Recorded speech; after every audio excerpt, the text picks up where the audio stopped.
Hello, my name Vishnu S. Satkar. I am basically from Bangalore.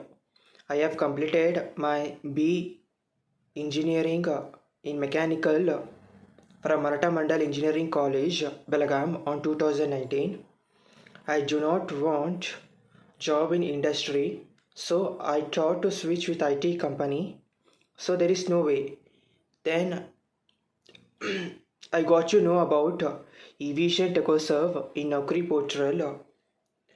Then I have joined eVision on September.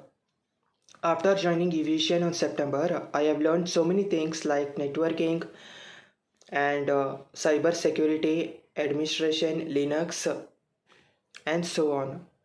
After completing my course, I got selected as 2.8 LPA, and still I am giving interview and getting calls which is in process. eVision is a e-learning platform for fresher and working professional. Those who want to switch with IT company, better to go with eVision TechoServe platform. So thank you eVision for such wonderful journey. Thank you so much.